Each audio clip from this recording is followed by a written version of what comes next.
There's one more release before pre-patch. That's Chronicle 4. Comes out next week.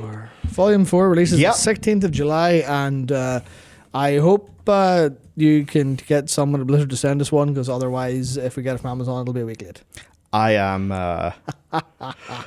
I'm so excited. Northern Ireland. Look, I'm so excited that who the hell knows what's going to happen. Yeah. Because there's been questions people had in the Shadowlands. Will some of those be answered? Things where people weren't exactly sure on all of the canon. Will that be answered? It's kind of crazy. And then, do you know what's weird? You can't really... I mean, can you? Can you say that this is Chronicle 4 from a Titan perspective, bro? Mm-hmm. Because previously, it's like it was retconned. It wasn't really retconned, no. It was like... That was... Okay, Chronicle 1 through 3 is basically our understanding of the thing at the time.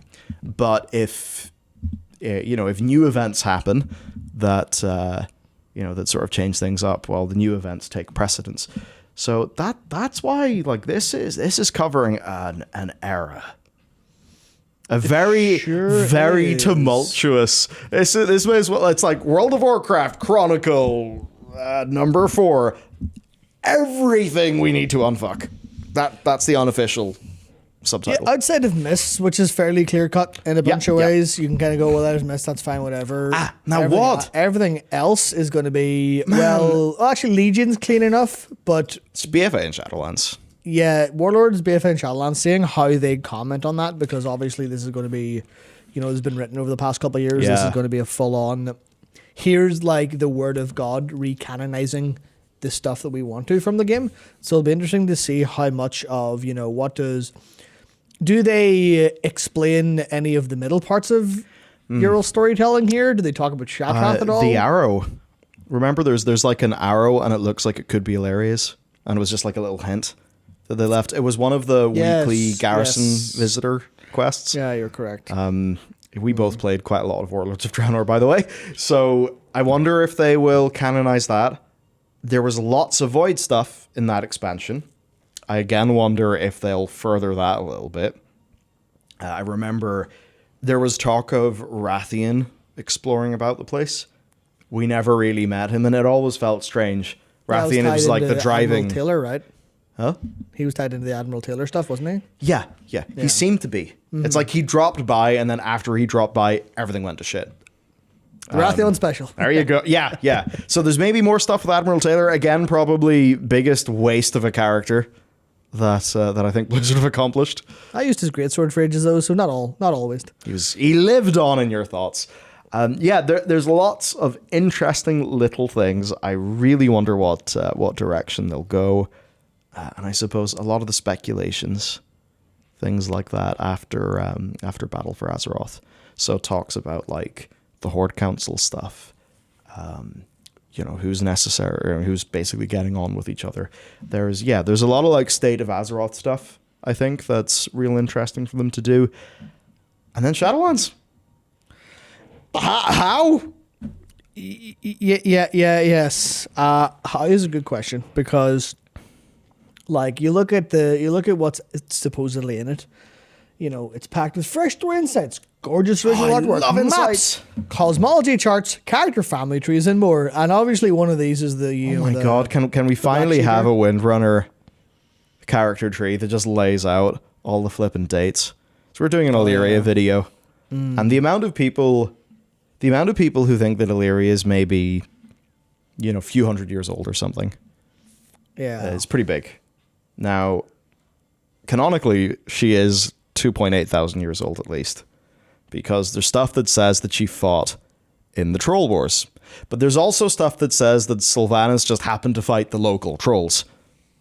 But then Lorthamar remarks that he had followed, or that he'd respected Sylvanas for millennia, which is thousands of years. Yeah. And then there's the whole thing with Larissa, where her mother should be old enough to have been, sort of Ranger General way back. but the person who wielded the family bow from Legion. Basically, the Legion artifact knowledge stuff kind of contradicts other stuff, and it's a total mess. That's I think that's what we call the Legion special, where they just kind of went ham on artifact stuff really hard and struggled to kind of piece stuff in. It's actually something that me and Jared in the lore walking class specials had, like, we talked about every artifact every time, like for every class, and there were some that were just like absolutely cracker. They were able to take something from World of Warcraft and extend it and make it really cool, like the Ashbringer. And then there's things like Truth Guard, which I loved. It's like, here's just a little story that's kind of new and whatever. And you can tell there's some stuff they really, really liked, and some stuff they're like, we'll just pull shit out of a hat and pray. Hunter was specifically that more than anything else. The Two-Shot Lodge was like, that was out of their ass, yeah. We haven't a clue. We had to just pull shit out of our ass and pray it sort of lands okay, which it did at the time, but it's like nowhere near as good as like the Paladin stuff or even some of the Shaman stuff, which was a little bit more actually grounded and actually direction filled. So we'll get this and we'll get it a week later, unfortunately. What about Kindle? Just get the Kindle version, sure. Does it have a date? Yeah, it's the same day, obviously. 16th. Damn, we have to read it digitally. 16th, but then we'd get it physically the week after. Yeah. Damn. Right. You know what? For Chronicle, it's actually really good because you can bring it into the Kindle app and then add your highlights and stuff. Yeah, but I wonder if you can get an EPUB elsewhere. Because I'd rather do that and then bring it on to Readwise Reader. Because it is just really, really nice to use. I'm sure there's no way to turn a Kindle download into an EPUB. I'm sure no one has ever cracked any sort of... No, unheard of. Like that. Unheard of. Yeah, so I think it's more soulful to look at the index, but anyway, yes. So we will have a read of that, and that'll be... Let me look at the dates. Yeah, that very is sus. next... that's next Tuesday, right? No, it's not. Yes, it is. That's next Tuesday, so it'll be 2 weeks from now. We'll bring it on stream and talk to you all about it. All about the horrible nightmares that are contained within. Oh, I cannot wait. All of these fresh story insights, fresh and capital fresh, not rotting at all. Do you think we'll learn about the Trust? Do you think we'll learn any like broker ethereal stuff? Like that's what I'm really wondering about, because in Chronicles before, they've been happy enough to have a little sidebar that actually has a lore scoop. I imagine so, but it'll probably be retrospective as opposed to forward facing, because at least in the most case, like the Trust, I don't think we're going to see those ever again. Hopefully, maybe. Even though I like them enough, I like the aesthetic. I know, I thought they were really cool. Yeah, they're probably in the let's not think about that bin. And then the biggest thing, and it pertains to our interests. You have one shot at guessing which plot element I'm referring to. I mean, if it's to my interest, it has to be your element. There we go. Yes, obviously. Yes. Yeah. This is their opportunity to because this includes WoD. It includes BFA. Yeah. There's like not a 40-year time gap. But basically, it's so bizarre how they handled the time stuff. It's really strange. So they've made it so that like WoD was like 40 years ago. So we basically jumped back 40 years ago, had an expansion, and then jumped, I don't know, like a year, and then we came back, and not a crazy amount of time passed. But then 40 years passes, because, Draenor starts way down here. So 40 years passes in Draenor, and then when the Mag'har orcs join, they've just, had decades on the planet, which is quite weird. You do wonder, like, but guys, we clearly had a portal to back then. Why has it changed? I don't know. Maybe they'll clarify that. Maybe they will, but we will probably get a... I guess when we say Word of God, that just means, the author is sort of speaking directly to you, which is probably what Chronicle is going to be. It's always been Word of God, as opposed to... No, it's been the Titan's perspective, Michael. It's been the Titan's perspective, not the Word of God. Absolutely, 100%. But so this will basically give us Word of God canon, asterisks, until it's modified retroactively. Through a lens, and also until it's no longer canon because they've changed their minds. But we'll get that for Lightbound. And if they want to change their minds on Lightbound, they could do that. If Lightbound, because they really do come across pretty big in the story that we know. They really seem nasty. Yeah, what if Army of the Light, but specifically evil coded? Okay, that's pretty rough. That's pretty rough. We're sort of already getting with the Arathi stuff. Which, I mean, that could make for the banger of all mid-expansion patches.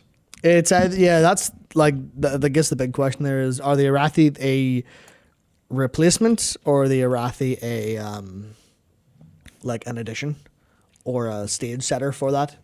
Are they going to be okay? Well, these two story elements work pretty well, or we want to tell that story, but we'll tell this one instead that hits the same beats and stuff. And as is World of Warcraft tradition, whenever we go there, there'll probably be a new type of Tauren. Fantastic! I can't wait. So think about it, Children of the First Flesh. They've sort of been there from the very beginning. So there's probably a sort of a Tauren descendant. Yeah, it'll be called the Morin or the Horin or the Gorin or something. Oh no. I have a feeling. Oh. Would they? I can't believe I'm going to do a Star Trek Discovery. Wow, that doesn't normally happen. I try to forget that normally. Although it was fun when it just sort of went so evil. It was like, oh, suddenly just here's a bit of 40k in a torment tube. But the character that Doug Jones's character, or the species that Doug Jones's character plays. I won't spoil a bit of a twist in that, but basically they're like a prey species. They're a prey species, and I don't know. It's a kind of like it's an interesting dynamic. So if you think about this new Arathi Empire, they do appear to be suspicious. Like Faerun pretty much just says, fucking won't take kindly to your lot," which certainly makes me, wonder what's going on there. Anyway, makes me wonder what's going on there, and if their emperor is just a big hard lad, a big hard lad for the right, maybe, or for the light, maybe a bit. That was a bit of a slip there. Okay, that's too good. That's too good. I mean, if it was coded that way, oh boy.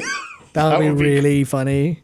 That would be hilarious. Anyway, like natural ally with Yrel and co, and this little vision with the 6 arrow, the big falling star. That shit all just makes you sort of wonder what's going on. The Khadgar book from Legion, speculating about the origins. The orange of orange. Wow, the origin. You're glad he didn't say banana. Just having a tough day for words. Didn't sleep that much. Could just be that. But anyway, I think it'll be kind of interesting.